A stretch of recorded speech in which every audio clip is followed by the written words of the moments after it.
Hello guys, I'm going to be doing a very quick tutorial on how to use Beamng World Editor for just some very basic tricks.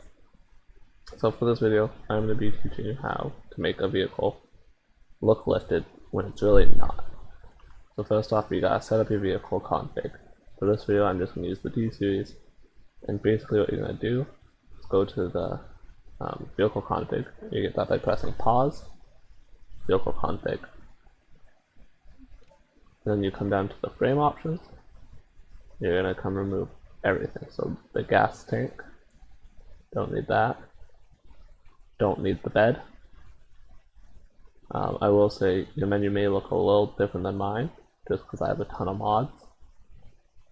So you come through and remove that. You remove the cab. Don't need that. Don't need the bumper. Or the other bumper. And this is all because we're going to be stacking another car on top of this, and it's going to have all the bumpers and stuff we want. Don't need an engine, and don't need the radiator support. All we're going to need is the suspension. Also cut off the muffler because you can see it flopping in the background there. So your camera might get messed up in this process. If it does, just press the 5 key on your numpad, and it'll reset the camera orientation for you.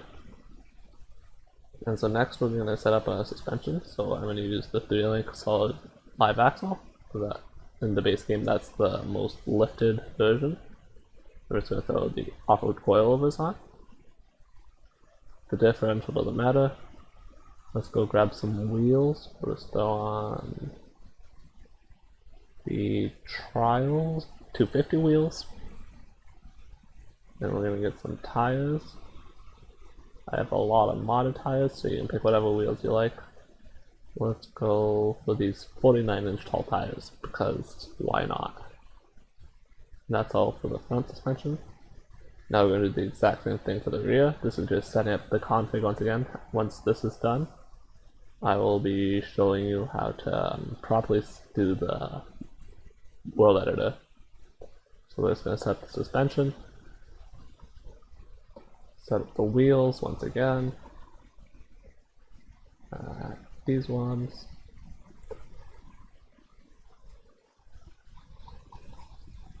Just scroll way down to here. And so now this config is all set up. If you like, you can go into the tuning menu and lift it up more. So you don't really have to worry about spring rate. Just make it super stiff. That will give you extra height. But also because this car is not really drivable, given it doesn't have an engine, spring rate doesn't matter. So next, you're going to pick whatever vehicle you like for this. For this example, I'm just going to use the Grand Marshal because it's convenient. And there's a very similar wheelbase. So next we're going to go back to the vehicle config, and this one's much easier to set up. You simply just cut off the suspension. That's all that you need for this vehicle. And so now you're ready. You have both your vehicles. Oh, that's the wrong button. You have both vehicles. Oh, joystick drift. But you have both vehicles ready, and we can start working on this. You honestly don't even need your controller plugged in for this part. Okay, so next we're going to open the world editor. By default, this is bound to F11. I don't know why my camera is doing this. And then you're going to click on the car you want to move. Freeze your physics with the J key. And then your car won't fall down.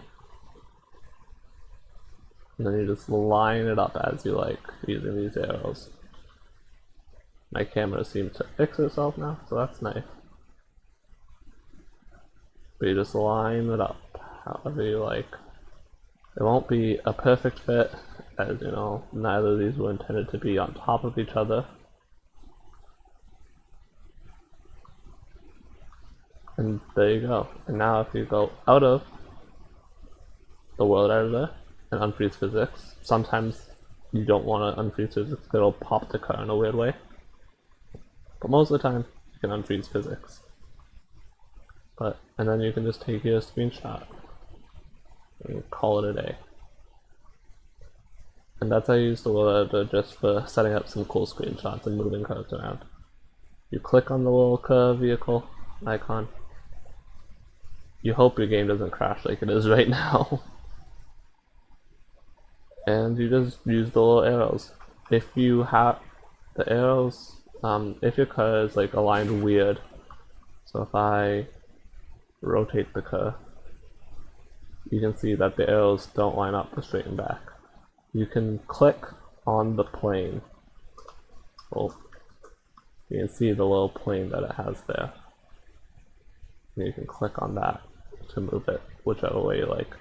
And that's how the world editor works.